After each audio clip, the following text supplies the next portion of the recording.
Buenos días. En primer lugar, quiero agradecer la amable invitación que me hicieron para estar con ustedes, pero por desgracia no he podido desplazarme a Madrid como había sido mi deseo. Como puede que ustedes sepan, yo doy clases también en Hopkins y ahora cuando tenía que volver a España, tuve un problema médico que me ha forzado a estar aquí porque los médicos de la institución desean hacerme una serie de pruebas, y lo cual implica que tenga que retrasar mi vuelta a España. Lamento este inconveniente porque hubiera sido un gran placer estar con ustedes y poder compartir estos momentos y estas jornadas que prometen ser tan interesantes y prometedoras y necesarias. De nuevo, lo lamento, pero esta es la situación en la que me encuentro. De nuevo, repito el agradecimiento a que me invitaron y permítanme ahora tocar ya el tema, y quiero aclarar que lo estoy haciendo desde Hopkins, Baltimore, Estados Unidos, en la parte media de Hopkins, y de vez en cuando tendré que hablar en inglés para poder comunicarme con los técnicos que están grabando esta conferencia. Bien, permítame también que haya cambiado un poco el título dentro del espíritu de lo que trataba el tema, puesto que lo que me gustaría hacer, intentar hacerlo, vamos a ver si lo consigo, es relacionar la transición que ocurrió en España de dictadura a la democracia con la realidad presente. No existe suficiente conciencia a nivel de las culturas políticas, mediáticas y académicas de que lo que está ocurriendo en España está muy determinado por la manera como se hizo la transición. Y el proyecto que yo intentaré resolver es relacionar los hechos, la crisis actual, que es una crisis no solo financiera y económica, sino también democrática, con la distribución de poder en nuestro país, resultado de la manera como se hizo la transición. Un elemento que considero clave y que es un síntoma de madurez política, el poder relacionar hechos que podrían parecer como desconectados. Pues bien, quiero tratar de la situación hoy que existe en España, y que un indicador de esta situación súper preocupante es cómo el Estado español está tratando a las víctimas de aquella dictadura, de los cuales los desaparecidos es el caso más bochornoso. Esto está relacionado con la situación actual en la que el desempleo ha alcanzado niveles de 25, 26% y 50% en la juventud. Estos dos hechos están claramente relacionados, y esto es lo que intento yo hoy describir, analizar con ustedes. Veamos entonces qué es lo que pasa en España. Permítame ahora dirigirme al técnico. Now I start the slides. From now on I'll be showing the slides. Vamos a ver qué está ocurriendo en España. Y una cosa que casi no se ha comentado, y es una sorpresa, es que fíjense que los países que están en una situación más problemática hoy en la eurozona son países como España, Grecia, Portugal e Irlanda. ¿Y qué tienen en común esos países? Pues que han tenido España, Grecia y Portugal dictaduras totalitarias, fascistas o fascistoides, e Irlanda, que no tuvo una dictadura, pero sí un gobierno autoritario profundamente conservador por muchos años. Esto no se ha comentado, y en cambio es esencial. ¿Por qué estos países están en la enorme crisis en las que se enfrenta cuando tienen ese elemento común, su contexto histórico, que en España se tradujo por 40 años de una dictadura y una transición muy poco modélica a una democracia muy limitada? Pues bien, esto es un elemento que tiene que explicarse. ¿Qué tienen en común estos países? No es el clima, sino ese contexto político. Y de esto casi no se habla en los medios. Vamos ahora a hablar de qué se caracteriza la realidad política de aquellos países. Todos ellos tienen estados represivos, poco redistributivos y escasamente sociales. Mire, hay un indicador que lo indica muy bien. estos países tienen el número de policías por 10.000 habitantes mayor de la Unión Europea de los 15, que como ustedes saben es el grupo de países de la Unión Europea más próximos a nosotros por el nivel de desarrollo económico. Pues bien, tienen el número mayor de policías por 10.000 habitantes y en cambio el menor porcentaje de la población adulta que trabaja en los servicios del estado de bienestar, como sanidad, educación, servicios sociales, escuela de infancia, servicios domiciliarios, etcétera, etcétera. O sea que son también países que tienen las mayores desigualdades de la Unión Europea de los 15. Veamos ahora los datos. Y fíjense que esta diapositiva muestra que España y estos países tienen un estado pobre. Ingresos al estado como porcentaje del PIB, para el último año que existen datos al día, puestos al día, es en la Unión Europea de los 15 el promedio es un 44%. España era en aquel momento 34%, ahora es 32% del PIB. Fíjense que en Suecia, el país que tiene una mayor madurez política, mayor grado de representatividad democrática y una economía más desarrollada, pues miren ustedes, el ingreso al Estado representa un 54% de su PIB. Comparen con 32% hoy en España. Son estados pobres, con un estado de bienestar muy poco desarrollado. La España social está muy poco desarrollada. Fíjense que mientras que el promedio de la Unión Europea de los 15 es un 27% del PIB, España es solo un 22%, 22.7%. Y Suecia, de nuevo, ya es un 29%, casi un 30%. Son estados con escasa conciencia social. Son estados pobres y con un estado social muy poco desarrollado. Y ahora lo están todavía limitando más.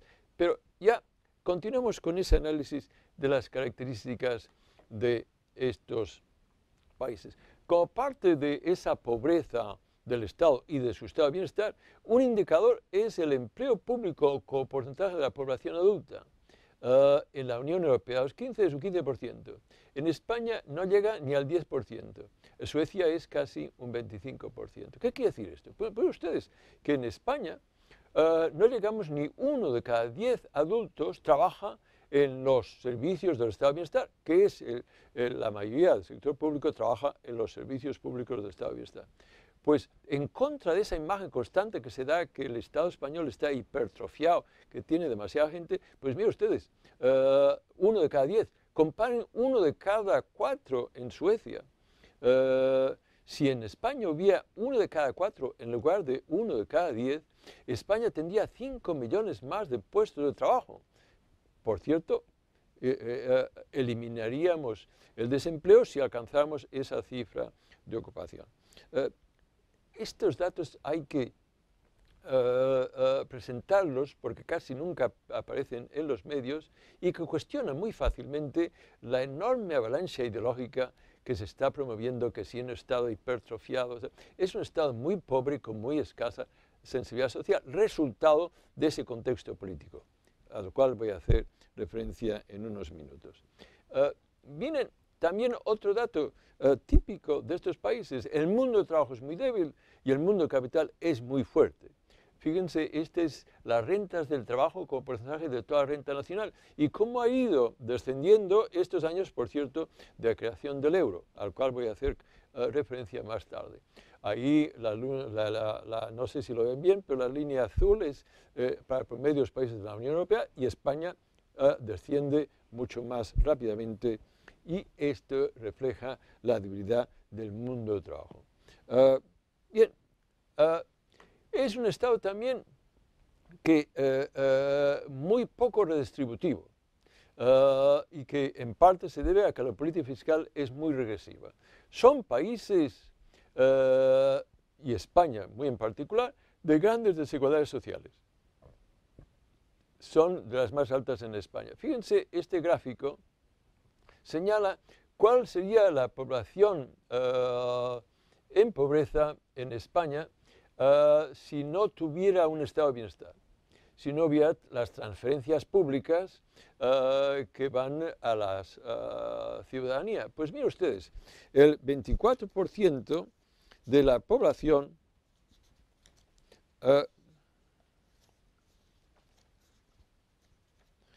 disculpe un segundo, 24% de la población estarían en situación de pobreza. Y después de esas transferencias, resulta que este 24% pasa a un 20%. 4 puntos. Comparen con el promedio de la Unión Europea, los 15, que pasa de 25 a 16, y Suecia pasa de 27 a 13. Fíjense ustedes, ¿qué quiere decir esto? Pues que el Estado redistribuye los recursos y disminuye, por lo tanto, la pobreza, que es un extremo de la desigualdad. Entonces, esto nos dice que el Estado español, y podríamos hablar igual del griego y portugués, son muy poco redistributivos. Bien, son estados pobres, muy represivos, con escasa conciencia social y muy poco redistributivos. Y ahí un tema clave, los ingresos al Estado. Miren ustedes que los ingresos al Estado, les decía antes, que son muy bajos. Era 34%, ahora es 32% del PIB, en la Unión Europea los 15 es un 44% y en Suecia es un 52%. Pero veamos quién paga impuestos en España, un elemento clave. Y al final me dirá, ¿qué tiene eso que decir con las víctimas? Pues mucho, y de eso voy a hablar más tarde. La política fiscal, miren ustedes, el trabajador de la manufactura, que en cualquier sociedad es el trabajador que tiene los salarios más altos, pagan impuestos el 74% de lo que pagan impuestos un trabajador sueco, el de la manufactura.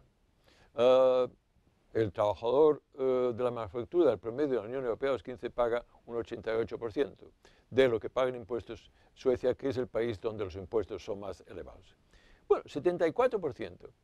Pues dirá, hombre, menos, sí, pero es que también hay una distancia entre el nivel de desarrollo económico de Suecia y España. En realidad, la gente que está en nómina en España paga menos que el promedio de la Unión Europea, pero no mucho menos. ¿Quién paga menos? Miren ustedes, en impuestos, el 1% de renta superior, que deriva, por cierto, la mayoría de sus rentas del capital y no del trabajo, paga nominalmente el 20% de lo que pagan los súper ricos en Suecia. En realidad, nominalmente, porque en la práctica no llega ni al 10%. Esta es la enorme regresividad fiscal que existe en este país. Esto es un elemento fundamental que se entienda, porque en ese aspecto ya estamos perfilando un concepto clásico que nunca aparece en la narrativa ni oficial ni casi entre las izquierdas, de que en España hay clases sociales. Esa imagen de que todos somos clase media, con los ricos por abajo y los pobres, los ricos por encima y los pobres por abajo, es una imagen falsa. Hay clases sociales en este país. Hay la burguesía, terminología que casi no se utiliza, pequeña burguesía, clase media y clase trabajadora. Esto es fundamental que se entienda, porque su poder de clase, que se mide por la influencia en el Estado, varía según aquella clase. Y la burguesía en este país, tanto el componente financiero, que es el dominante de la burguesía, como el no financiero, tiene un poder enorme sobre el Estado. Lo tenían durante la dictadura y continúan teniendo durante esa democracia incompleta que tenemos. Y es ahí que esto explica ese enorme dominio. Y dominio quiere decir que hay un grupo que está dominado y que tiene mucho menos poder, y que son las clases populares, de las cuales los mayores componentes son la clase trabajadora y las clases medias de renta mediana y baja. La clase media de renta superior, la clase profesional y la pequeña burguesía tiene un enorme poder, pero sobre todo esa burguesía. Y es ahí donde están las causas de esa situación en que tenemos un Estado pobre, un Estado con escasa conciencia social. Los mayores beneficiarios del estado de bienestar siempre son las clases populares. De ahí que sea un estado de bienestar pobre y enormemente regresivo. Y estas son las causas de que estemos en esa situación. Y es esa burguesía que tiene un enorme poder sobre el aparato del Estado. haré observación más tarde sobre el Tribunal Supremo y el Tribunal Constitucional, sistemáticamente favoreciendo a unos a costa de otros. Y esta es la situación que nos deriva de la transición inmodélica que se hizo en términos muy favorables a esa estructura de poder, en la que aquella transición se hizo liderada por fuerzas que habían controlado aquella dictadura y continuaban controlando aquel Estado. Y que era una transición muy poco equilibrada, porque las izquierdas que lideraron las fuerzas democráticas acababan de salir de la clandestinidad, muchos de ellos de la prisión, o acababan de volver del exilio. No había un equilibrio de fuerzas, de ahí que la transición se hizo en términos muy dominantes por las fuerzas conservadoras. Y el resultado es un Estado muy poco democrático y con un estado de bienestar muy insuficiente. Vamos ahora a continuar con esas líneas de análisis que veamos entonces que tenemos una España social muy poco desarrollada y que se debe en gran parte a esa dictadura, pero también a cómo se hizo la integración de España en el euro y también de cómo se está respondiendo a la crisis actual, que verán que todas ellas responden al enorme poder de ese sector minoritario de la ciudadanía que heredó el poder que tenía durante la dictadura y que continúa teniendo una enorme fuerza dominante en las estructuras representativas de este país. Miren ustedes, desde el punto de vista, analicemos qué ha ido ocurriendo con el gasto público social en este país. Esta diapositiva muestra que al final de la dictadura, cuando el dictador muere, en el año 75, el gasto público social en este país era solo el 14% del Producto Interno Bruto. Esto es lo que se gastaba la dictadura en todo su estado de bienestar. Lo que se gastaba en los países que más tarde fueron los países de la Unión Europea, los 15, era un 22% como promedio, 8 puntos de diferencia. Bien, viene la democracia y que tenía muchas limitaciones, pero a pesar de esa limitación sí que permitió una presión por parte de las clases populares que pusieron y que determinaron un aumento del gasto público social como porcentaje del PIB. Esto es importante que se entienda que para las clases populares el estado de bienestar es un elemento clave y tan pronto tienen medios para manifestar lo que desean, por muy limitados que sean, y en España eran muy limitados, sí que presionan para que se corrija ese enorme déficit. Bien, pasamos entonces del 14% al 24% del PIB en el año 1993. Pero claro, es que los países de la Unión Europea también subieron y a 28. Pero el déficit social de España se cortó por la mitad, 4 puntos, 28, 24. Bien, se iba corrigiendo. ¿Pero qué pasa en el año 1923? Recuerdan ustedes, el PSOE pierde la mayoría, se alía con Convergencia y Unió, las fuerzas conservadoras y liberales catalanas, y se decide entrar en el euro según el criterio de Maastricht, y que exige la reducción del déficit que pasaba, que era de 6% del PIB, a un 3%, que es lo que indica el Pacto de Estabilidad. Pero, ¿cómo se puede bajar el déficit de un país? Bien, o recortando el gasto público o incrementando los impuestos y también creciendo la economía. Pues en nuestro país, siempre que se ha tenido que reducir el déficit público, se ha hecho recortando el gasto público, social sobre todo. Esto es lo que pasó entonces y lo que está pasando ahora. Siempre. Y eso se responde a relaciones de clase, a poderes de clase. Fíjense, desde el punto de vista que luego el gasto público-social como porcentaje del PIB fue bajando de una manera marcada en España, menos en la Unión Europea de los 15. Fíjese que hay una manera, ese gráfico expresa muy bien el coste de la integración de España en el euro en cuanto al estado de bienestar. Miren ustedes, en esta diapositiva puede verse el déficit social medido por la distancia entre el gasto público social por habitante de España y el gasto público social por habitante en el promedio de la Unión Europea de los 15. el gasto público social por habitante en el promedio de la Unión Europea de los 15 siempre es más elevado que el español, y esa diferencia es lo que se llama el déficit social. Pues ven ustedes cómo ese déficit social aumenta en la medida que se están tomando las medidas para reducir el déficit público del Estado, a base de recortar el gasto del Estado de Bienestar. Y ven ustedes cómo el déficit va subiendo, va subiendo, va subiendo, se para algo a partir del 2000, y es cuando se elige el primer gobierno del PSOE, el gobierno Zapatero, que baja. Las izquierdas, por lo general, tienen mayor sensibilidad social que no las fuerzas conservadoras, y baja. Pero fíjense que cuando se inicia la crisis, en el año 2007, todavía el déficit social de España versus el promedio de la Unión Europea de los 15 era más elevado que cuando se comenzó el proceso de integración. Esa diapositiva es enormemente impactante. Lo que nos dice es que el euro en España se estableció a base de empobrecer su estado de bienestar. Y esto no ha aparecido en los medios de mayor información de este país. Otro indicador de la enorme limitada democracia que tenemos en este país.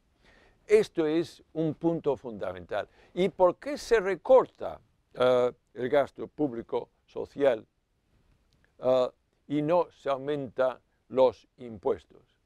Pues vean ustedes, esta diapositiva muestra otro dato que apenas aparece en los medios de información de este país. Lo que ocurrió en la época de expansión, a ver si podría un momento acá, en el momento de la expansión de la economía de este país, durante la burbuja inmobiliaria que fue consecuencia del maridaje entre la banca, el grupo de poder más importante de este país, y el sector más especulativo, que es el sector inmobiliario, ese maridaje creó la burbuja inmobiliaria, que dio esa situación de gran crecimiento y que dio paso a que se redujeran los impuestos. Recuerdan ustedes que en momentos de expansión bajar impuestos era la moda.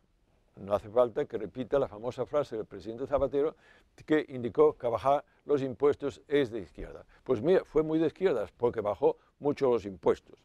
Y veamos cuáles son los impuestos que se bajaron más. Pues los impuestos de las rentas superiores y los impuestos de las rentas del capital. De esto voy a hablar en un segundo. Y claro, cuando esa reducción de los impuestos creó un déficit en el Estado, en los ingresos del Estado, fue el crecimiento del déficit estructural del Estado. Aquí hay que hacer una observación que espero que no sea demasiado compleja, entre el déficit estructural y el déficit coyuntural. El déficit estructural de un Estado es la diferencia entre ingresos y gastos estructurales, aquellos que son fijos, mientras que coyunturales es que, debido, por ejemplo, a una burbuja inmobiliaria, una cosa coyuntural, los ingresos del Estado vayan artificialmente creciendo. Lo que importa siempre es el estructural. Bien, cuando la burbuja inmobiliaria existía, se daba la situación paradójica que el déficit coyuntural iba bajando, pero el déficit estructural iba subiendo, porque se iban recortando los impuestos. De manera que cuando la burbuja inmobiliaria explota, el déficit estructural aparece con toda claridad. Fíjense aquí que los ingresos al Estado, cuando comienza la crisis de 2007, al 2008, los ingresos al Estado bajaron 27.000 millones, consecuencia de la reforma tributaria que había adoptado el gobierno Zapatero. Con lo cual, el 73% o 72% del déficit, del crecimiento del déficit, se debió a los recortes de impuestos, y solo un 28% al descenso de la actividad económica. De nuevo, esto casi no ha aparecido en los medios de nuestro país. ¿Qué pasó? Que en momento de bonanza se bajó los impuestos, sobre todo de las clases más pudientes, que derivan sus ingresos de las rentas del capital. Y eso creó un agujero, disimulado con el crecimiento de la burbuja inmobiliaria. Pero cuando esa burbuja explota, aparece con toda crudeza. Y entonces ahí que el déficit del Estado se dispara.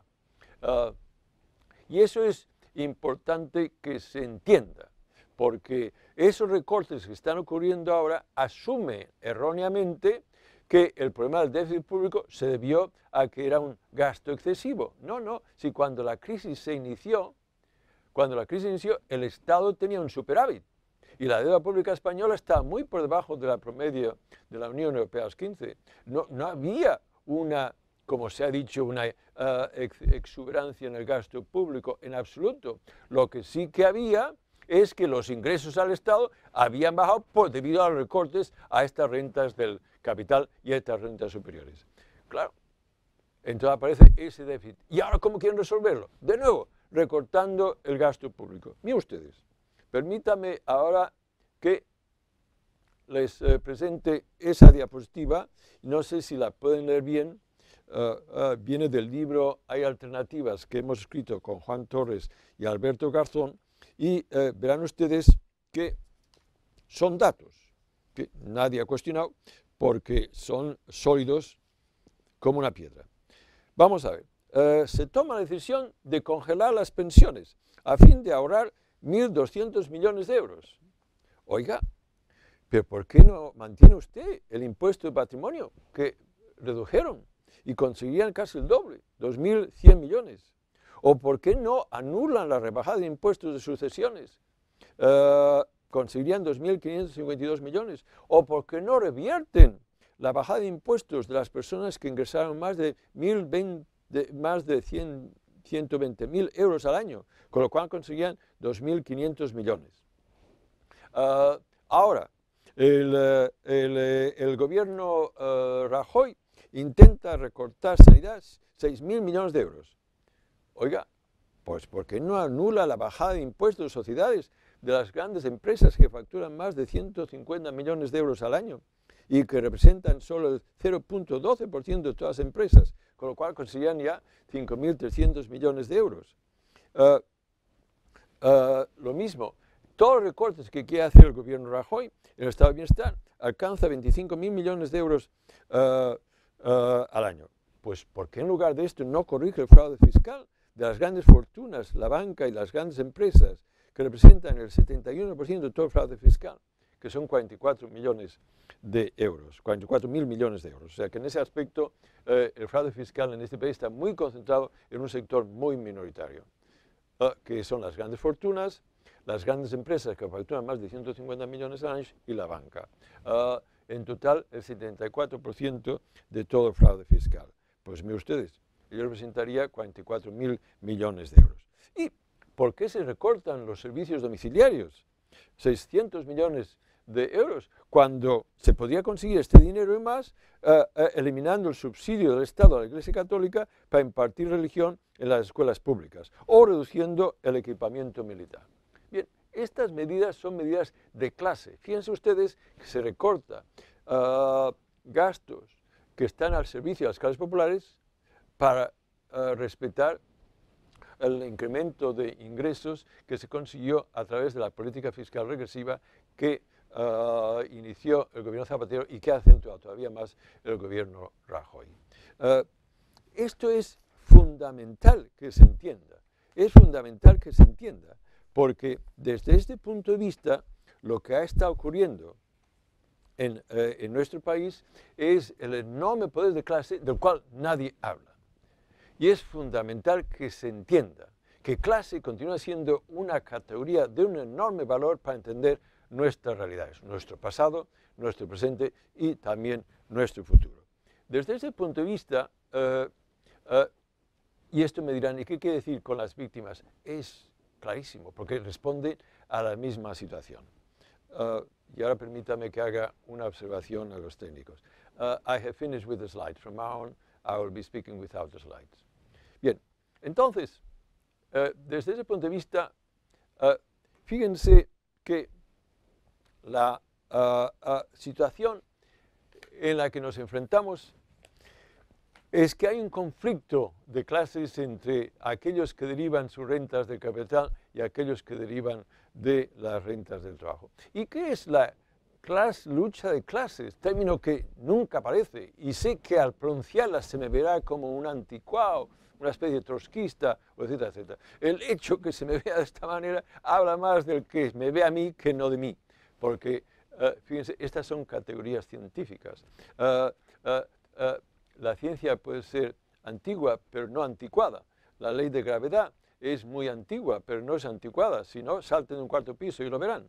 Entonces, la existencia de clases es una categoría científica. Tanto las dos tradiciones sociológicas, tanto la que deriva de Marx como la que deriva de Weber, hablan de clases y lucha de clases. La gran diferencia entre Marx, que decía que era intrínseco en el capitalismo una lucha de clases debido a la explotación del mundo del trabajo por parte del mundo del capital. Weber creía que había lucha de clases, pero no creía en la explotación intrínseca al capitalismo. Pero las dos tradiciones sociológicas hablan de eso, y en cambio ha desaparecido. Pero es que ha desaparecido no solo en el mundo académico, sino también en el mundo mediático y en el mundo político. Cuando hoy no se explica lo que está ocurriendo, por qué la respuesta a la crisis acentúa tanto estos recortes que están dañando sobre todo a las clases populares, y en cambio no se están haciendo las reformas, como la reforma fiscal, que son esenciales para mantener un estado de bienestar. Naturalmente que nos encontramos dentro de un contexto político europeo en el que las fuerzas dominantes hoy en Europa, fuerzas conservadoras y neoliberales, están reforzando a las fuerzas dominantes de ese país, a las fuerzas conservadoras y liberales, para que éstas puedan hacer lo que siempre han deseado, bajar los salarios y desmontar el estado de bienestar, con el argumento de que nos lo mandan de Bruselas, de Berlín, de Frankfurt. Es la externalización de responsabilidades, cuando están consiguiendo lo que siempre han deseado. Y es ahí lo que me lleva a la situación de la democracia. Hoy nos encontramos en una situación de una enorme crisis financiera, y he escrito mucho sobre ello, de una crisis económica, he escrito también mucho de ello, y de la crisis democrática. La democracia limitada que tenemos, incluso esa limitación está diluyéndose y desapareciendo. Y la ciudadanía es consciente de ello. Y es ahí que es importante que analicemos esa transición. Una transición de un sistema fascista a un sistema democrático en términos muy favorables a las fuerzas conservadoras que controlaban el Estado y continúan controlando el Estado, lideradas por el monarca, que lideró esa transición. Y aquí sí que creo que es fundamental que se cuestione esa imagen tan sólida en la sabiduría convencional del país de que fue una transición modélica. Mire, no fue modélica, y es fácil demostrarlo. Franco murió en la cama, pero la dictadura murió en la calle. Hay que recordar que del año 1974 al año 1978, España tuvo el número mayor de huelgas políticas que han habido en la historia de Europa en el siglo XX. Fue la enorme agitación social liderada por el movimiento obrero, que forzó la apertura de aquel sistema. Decir que el rey nos trajo la democracia es una enorme frivolidad. Es una enorme frivolidad. Y es además fácilmente demostrable que no es creíble. Si ustedes miran los documentos que hizo el primer gobierno, el segundo gobierno que estableció el propio monarca, aquellos borradores no tienen nada democrático. Y en la medida que la presión de la calle les forzó ir abriéndose. O sea que aquí, ahora bien, forzó ese cambio, pero las fuerzas democráticas lideradas por la izquierda estaban en una situación de muy poco poder institucional para balancear el enorme poder que tenían las fuerzas conservadoras liberales, que además de controlar el Estado, controlaban la mayoría de los medios de información, que son también nuestro país de persuasión. Bien, entonces, es ahí que, ¿cómo aparecen esas limitaciones? Una de ellas es la ley electoral. Esa ley electoral se diseñó en la época predemocrática y hay evidencia y documentos sobre ello.